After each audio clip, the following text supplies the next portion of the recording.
Claro, estamos hablando de que de alguna manera promover todo esto, de alguna manera va a hacer que la responsabilidad surja, digamos, ¿no? Es como que, ¿no? Un poquito lo que está proponiendo es eso, ¿no? Que la responsabilidad no se enseña con ejemplos, ¿no? Como digamos, en términos con un libro, digamos, ¿no? Sino con formando ese tipo de personas, digamos, ¿no? Formando... Claro, con acciones, con ejemplos, y con ¿no? reflexión. ¿Por qué hago lo que estoy haciendo? ¿Para Así qué? es. ¿Por qué abro los ojos todos los días Que ante el automáticamente mundo? de esa manera el niño va a ¿Por empezar a qué? querer hacer su tarea, va a empezar a querer estudiar, va a empezar a, ¿no? Claro. Y eso es lo que quiero decir. Pero claro. eso implica un plan de vida. Un ¿Cómo es eso del proyecto. plan de vida? ¿Puedes explicarlo un poquito mejor? Pues un plan de vida implica trazarse metas, objetivos a corto, mediano y largo plazo.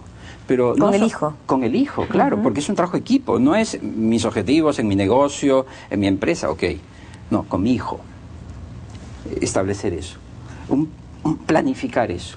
Tener un programa. ¿Puedes dar un ejemplo ¿no? de eso, pero para que quede más claro para los padres? ¿A qué se refiere exactamente con un ejemplo? ¿Cómo sería un plan de vida, por ejemplo, de una familia X? Ya, okay. Un plan de vida podría ser en el aspecto organización del estudio, ¿no? Voy a darles algunos tips. Plan de vida, yo quiero crear un clima familiar que propicie el estudio, ok, le voy a dar algunos tips. Primero, un lugar fijo. El chico tiene que tener un lugar fijo para estudiar. 2, música clásica barroca, porque la música clásica barroca estimula la inteligencia y el aprendizaje. Pero va a depender, eso va a depender si al chico le gusta estudiar con música. Yo me acuerdo que yo no podía, claro, me desconcentraba es que mucho. Si tú lo haces desde el infantil, desde la barriga, digamos. La barriga, desde el vientre materno con la estimulación temprana prenatal, desde inicial lo formas eso, el chico pues no va a pasar lo que pasa hoy día, que están con quismanía y están en eso, ¿no? Pero es parte de la adolescencia. Está bien, pero cuando es estudio y lectura, yo no te digo que no escuches tu música, el rock, pero si vas a estudiar y vas a leer, en ese momento, música clásica. O nada, pero mi opción no va a que a música clásica o kids, sino... Entonces estamos hablando de un ambiente, ¿no? Claro. Un lugar de estudio, música clásica que propicia la concentración y el buen estudio, una mesa limpia de trabajo, luz blanca, un atril para que ponga el libro, por ejemplo el atril. ¿Quién lee con atril? Yo hago mi meditación con atril. Okay. Pongo ahí para poder. Entonces, eso es el atril, un pequeño mueble de madera que permite colocar libros y papeles abiertos, te sientas cómodamente porque si pones el libro en la mesa tienes que agacharte, ¿no? Un corcho pizarrín para que ponga sus horarios, sus comunicados del colegio, un pequeño estante o librero donde tenga su biblioteca de él, biblioteca personal, no la biblioteca familiar, donde él tenga su plan lector, tenga sus cosas, ¿no? Entonces, estás propiciando un ambiente adecuado que motiva. Ahora, un horario también, hay que gestionar el tiempo, ¿no? Y gestión del tiempo significa 3 cosas. 1, agenda, el día a día. 2, horario de estudio semanal. Y 3, un planificador mensual. Si el chico tiene la agenda, el día a día, tiene el horario semanal y tiene el planificador mensual, el Activities Planner, y mensualmente ve el ritmo de proyectos, trabajos, y tú tienes una copia en tu oficina de ese planificador y de ese horario, y tú en la oficina estás llamando para monitorear, no para criticar, no para acosar, no, sino como estás hijo, a las 5 tienes sociales, sí papi, muy bien, te estás organizando bien, sí papi, ok, cuando llegue a casa hablaremos de sociales, estás haciendo un trabajo de equipo y no estás asustando como amigo, porque ¿quiénes son los mejores amigos de los hijos? Los padres, los padres, ¿no? La otra, siempre, la otra actitud es que llames y digas ¿qué estás haciendo? Más tarde llego a casa.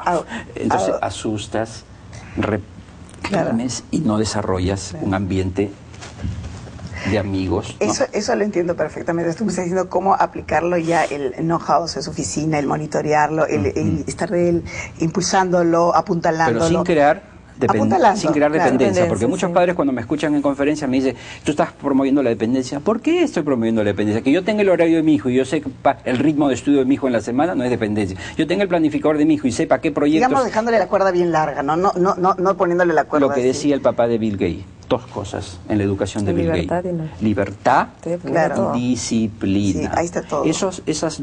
Promover esos dos te da una cultura de emprendimiento, una cultura de aprendizaje.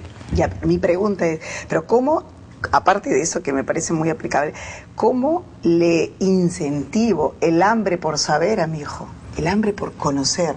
Porque creo que ese es el kit para tener amor al estudio. Una de las razones es convertirte en un animador de la lectura.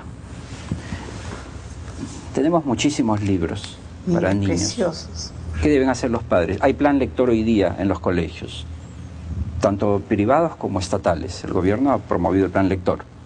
Y yo no sé si se hará bien o mal. Pero, ¿qué deben hacer los padres? Mi hijo va a leer Julieta y los bosques de olivos. Papá y mamá tienen que leerlo antes. Claro. O leerlo con él. Antes. Para que después, cuando vayas con él, converses con él sobre la trama, sobre los personajes, y el chico diga, caramba, mi mami está enterada, claro. Mi mami lo ha leído. O sea, desarrollar un hambre por la cultura también, Estás ¿no? motivándolo. Es decir, los fines de semana, los domingos ir a Crisol, y ahí hay una sala de lectura, hay narradoras de cuentos, entonces el domingo en la mañana el niño va a Crisol, escucha cuentos, tiene una sala inmensa para leer, estás promoviendo la lectura, el hábito de lectura, el gusto por la lectura. Y te conviertes en un animador de la lectura. Ese es un tip. Convertirte en un animador de la lectura, para que tu hijo mañana tenga el hábito de la lectura. Hoy día en este país no se lee o se lee muy poco. O si hablan de la señora de Cao, de repente comenzar a investigar quién es la señora de Cao. Claro. ¿No? Como hay que estar refiriendo como contextualizar, ¿no? Un momento hay un problema mundial, un tema mundial, claro, ¿no? Puedes en ese momento también aprovechar para investigar. Y dirigía, y solo tenía 22 años. Tenemos el internet, para que con tu hijo entres a internet, a Google, Yahoo, Altavista, para investigar juntos. Tu hijo está estudiando la ecología. Hijo, vamos a internet, a Yahoo, ¿qué cosa hay de la ecología? Vamos a Google, ¿qué hay de la ecología? Estás haciendo un trabajo de equipo. Estás cambiando paradigmas, estás cambiando modelos mentales, estás trabajando bajo una cultura de aprendizaje, estás respondiendo a esta economía del conocimiento, esta sociedad del conocimiento, que Peter Drucker lo dice en todos sus libros.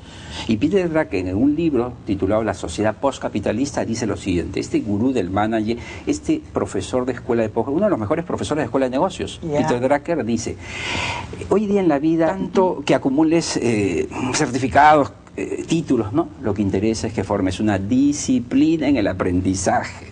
Maravilla. Eso es. Claro, porque en verdad que sirven los títulos, ¿a dónde te lo vas a llevar? Eso es para toda la vida. Claro. Entonces, eso es lo que tienen que entender los padres, tomar conciencia de eso. Claro. Ponerle voluntad, perfecto, pero ideas claras, paradigmas modernos, cultura de aprendizaje, que mi hijo estudie con música clásica, que use el atril, que tenga un horario planificador. Involucrarnos, creo que sí. Creo que la idea es involucrarse totalmente y no sermonear, sino en ejemplos y en trabajo en equipo. Vivirlo, muy bien. ¿no? Actuar con él, ¿no? Muchísimas gracias, doctor. Gracias Augusto. por la invitación. Sí. Gracias, muchas gracias por la invitación. No, de nada. Muchísimas gracias a usted.